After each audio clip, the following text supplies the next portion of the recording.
اعوذ باللہ من الشیطان الرجیم بسم اللہ الرحمن الرحیم یسألونک عن الشہر الحرام قتال فیہ قل قتال فیہ کبیر۔ یسألونک، لوگ آپ سے سوال کرتے ہیں آپ صلی اللہ علیہ وسلم سے، عن الشہر الحرامی،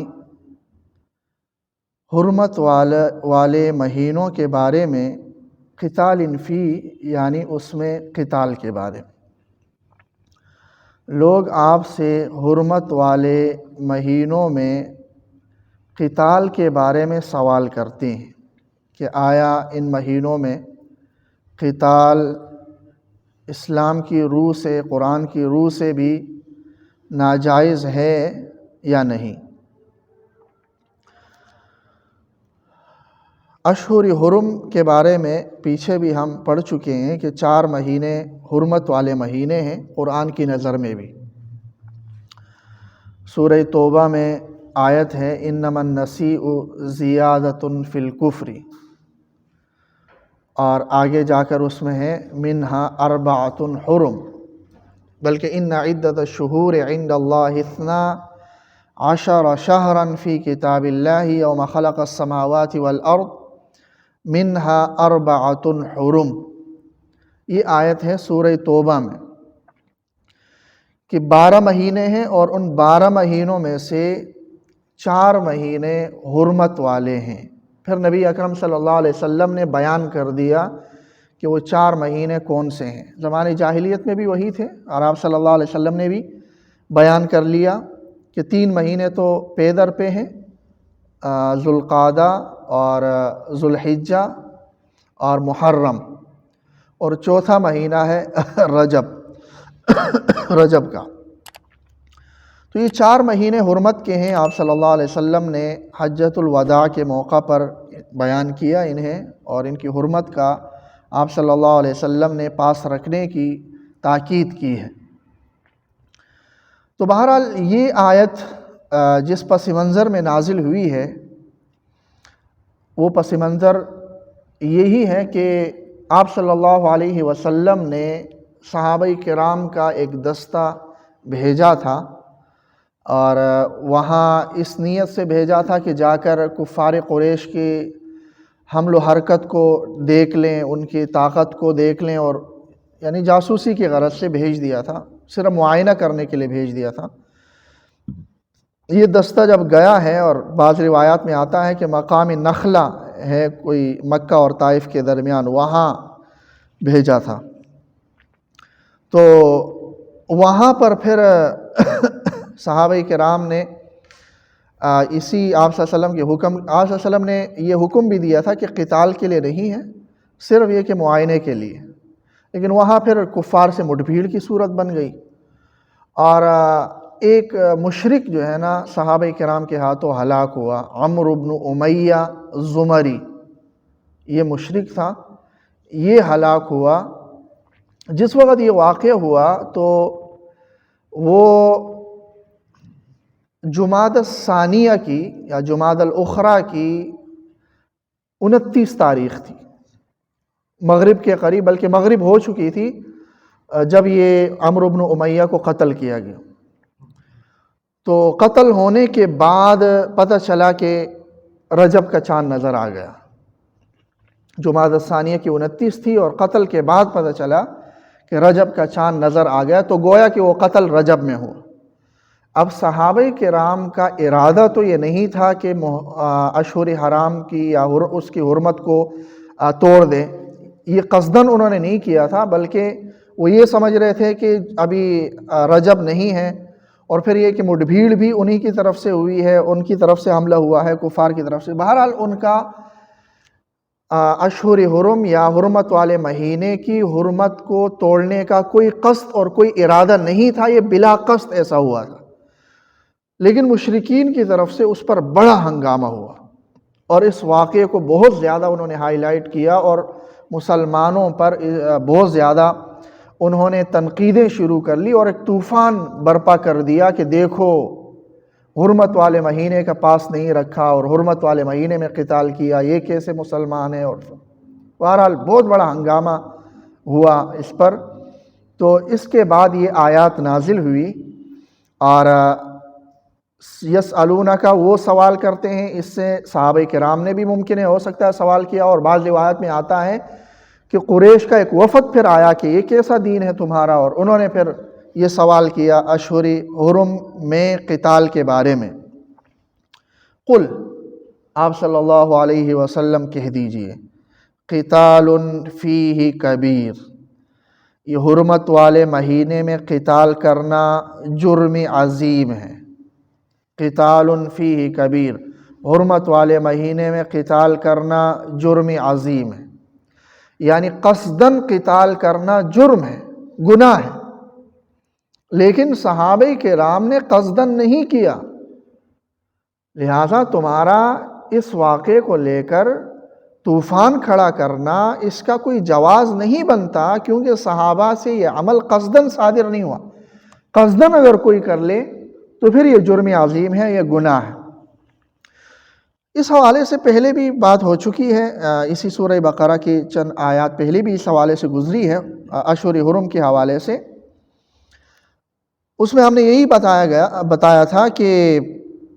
اشہر حرم کی حرمت، اگر کفار حرمت والے مہینوں میں مسلمانوں پر حملہ کر دے، پھر تو اس کے جواب میں مسلمانوں کو حملہ کرنا بالکل جائز ہے اور اس میں کوئی گناہ نہیں ہے۔ اس کا گناہ ہوگا کفار کے سر اگر انہوں نے یہ کر لیا۔ اقدام کرنے کے حوالے سے اشہر حرم میں، اس میں پھر علماء کی اور صحابہ کرام، تابعین، صحابہ کرام سے لے کر تابعین، تبع تابعین اور اس طرح علماء کی پھر دو آراء ہیں۔ دونوں طرف بڑے بڑے علماء ہیں۔ ایک طرف وہ کہتے ہیں کہ یہ قائم ہے ابھی بھی، اس میں جو ہے نا اقدام کرنا بالکل جائز نہیں ہے، حرام ہے، اشہر حرم میں آپ اقدام نہیں کر سکتے ہو، جنگ کے لیے پہل نہیں کر سکتے ہو۔ دوسری جماعت کا یہ کہنا ہے کہ اشہر حرم کی حرمت ختم ہو چکی ہے، البتہ یہی ہے کہ بہتر یہی ہے کہ اقدام نہ کر لیا جائے، لیکن اگر اقدام کر بھی لیا اور پہل کر بھی لی تو کوئی گناہ نہیں ہوگا۔ دونوں طرف سے یہ آراء ہیں، اور اکثر مفسرین، بلکہ مفسرین کی بھی دونوں جماعتیں ہیں، بعض نے ایک کو ترجیح دی ہے اور بعض نے دوسرے کو ترجیح دی ہے، لیکن زیادہ راجح قول یہی معلوم ہوتا ہے کہ اشہر حرم کی حرمت اقدام کے اعتبار سے ابھی بھی قائم ہے، کہ اس میں پہل نہیں کرنی چاہیے۔ لیکن اگر پہل ان کی طرف سے ہوئی ہو، کفار کی طرف سے، پھر دفاع کرنا وہ تو کوئی حرج نہیں ہے، لیکن اس میں پہل نہیں کرنی چاہیے۔ اس کی وجہ یہ ہے کہ حرمت والے مہینوں کے بارے میں جو آخری آیت ہے وہ وہی ہے جو سورہ توبہ میں نے ابھی پڑھی ہے، ان عدت الشہور عند اللہ 12، یہ آخری آیت ہے۔ اس میں یہی کہا گیا ہے کہ یہ حرمت والے مہینے ہیں، اور اس کے علاوہ حجۃ الوداع میں نبی اکرم صلی اللہ علیہ وسلم نے ان کی حرمت کو بیان کیا، اور حجۃ الوداع کا جو خطبہ ہے، خطبہ حجۃ الوداع، وہ آپ صلی اللہ علیہ وسلم کی وفات سے کوئی تقریباً 3 مہینے 80-82 دن کے بعد آپ صلی اللہ علیہ وسلم کی وفات ہوئی۔ تو آخری جو قول ہے اور آپ صلی اللہ علیہ وسلم کی جو آخری وہ ہے وہ یہی ہے کہ اشہر حرم کی حرمت باقی ہے۔ تو اس لحاظ سے دیکھا جائے تو یہ زیادہ راجح معلوم ہوتا ہے کہ اشہر حرم میں حرمت، اگر کفار حملہ کرتے ہیں پھر تو آپ کر سکتے ہیں، دفاع میں اپنا دفاع کر سکتے ہیں، لیکن آپ اس میں پہل نہیں کر سکتے، اور یہی زیادہ بہتر ہے۔ لیکن دوسرے طرف کے علماء کی بھی خاصے اچھے دلائل ہیں، اور جیسا کہ نبی اکرم صلی اللہ علیہ وسلم نے طائف کا محاصرہ یہ اشہر حرم میں کیا تھا، اور عامر اشعری رضی اللہ تعالیٰ عنہ کو اوطاس کی طرف یہ اشہر حرم میں بھیجا تھا،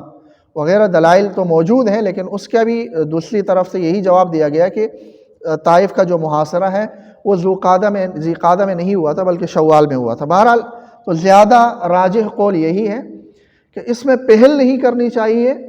لیکن اگر کفار کی طرف سے حملہ ہوا ہے تو دفاع اس میں کر سکتے ہیں۔ تو اس آیت میں بھی یہی کہا گیا ہے کہ قل، آپ صلی اللہ علیہ وسلم کہہ دیجئے،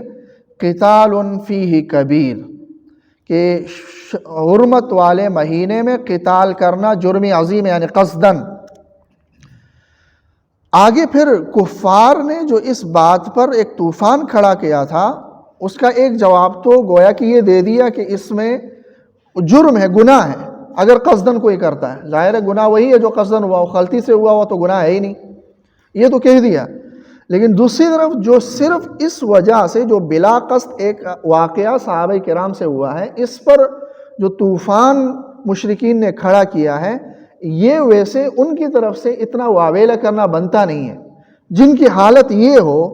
کہ وَصَدٌّ عَن سَبِيلِ اللَّهِ، اللہ کے راستے سے لوگوں کو روکنا کہ دین اسلام میں کوئی نہ آئے، اور اس سے اللہ کے راستے سے لوگوں کو روکنا، وَكُفْرٌ بِهِ، اللہ کے ساتھ کفر کرنا، وَالْمَسْجِدِ الْحَرَامِ، مسجد حرام کے ساتھ کفر کرنا کہ اس میں خالص اللہ کی عبادت کے بجائے کئی بت رکھے ہوئے ہیں، مسجد حرام میں کفر کرنا، وَإِخْرَاجُ أَهْلِهِ مِنْهُ، اور مسجد حرام کے رہنے والے لوگوں کو مسجد حرام سے نکال دینا، جیسے صحابہ کرام کو آپ صلی اللہ علیہ وسلم کو مکہ مکرمہ سے نکال دیا۔ اکبر عند اللہ، یہ تو اللہ تبارک و تعالیٰ کے ہاں کئی گنا بڑے جرم ہیں کہ بلا قصد ایک واقعہ صحابہ سے ہوا، اس کو تم نے اتنا بڑا جرم بنا کر پیش کر دیا کہ طوفان کھڑا کر دیا۔ ٹھیک ہے، ہم کہتے ہیں کہ وہ اگر قصدن کسی نے کیا تو گناہ ہے، اشور اورم کی، لیکن جو طوفان کھڑا کرنے والے ہیں، جو پروپیگنڈا کرنے والے ہیں، وہ ذرا اپنے اعمال کو تو سوچ لیں۔ یہاں تو انہوں نے واویلا شروع کر دیا، لیکن اللہ کے راستے سے لوگوں کو روکنا، اللہ کے ساتھ کفر کرنا، مسجد حرام میں بت رکھنا، مسجد حرام سے لوگوں کو روکنا، اور پھر وہاں رہنے والوں کو وہاں سے نکال دینا، کیا اس سے بڑا کوئی جرم ہو سکتا ہے؟ یہ تو دین کے اندر فتنہ پیدا کرنا ہے۔ وَالْفِتْنَةُ أَكْبَرُ مِنَ الْقَتْلِ، اور فتنہ یہ قتل سے زیادہ بڑا جرم ہے، کیونکہ قتل تو بلا قصد ایک فرد کا ہوا ہے جس کا اس فرد تک ہی وہ محدود ہے، لیکن دین میں فتنہ پیدا کر دینا، فتنہ کے حوالے سے پہلے بات ہو چکی ہے، فتنہ پیدا کر دینا، اس سے تو پورے دین کو نقصان ہو رہا ہے۔ یہ بڑا جرم ہے یا کسی انفرادی طور پر ایک قتل ہو جانا؟ تو ان چیزوں کو اور ان کے اپنے اعمال کو اگر دیکھا جائے تو ان کا تو بالکل سرے سے کوئی ان کے جواز ہی نہیں بنتا کہ وہ اس حوالے سے کوئی لب کشائی کر لیں۔ خود اپنے اعمال پر تو پہلے نظر کر لیں کہ کتنے بڑے بڑے جرائم کے وہ مرتکب ہیں، اور بلا قصد ایک واقعہ صحابہ سے ہوا ہے تو اس پر انہوں نے آسمان سر پہ اٹھایا ہوا۔ اللہ تعالیٰ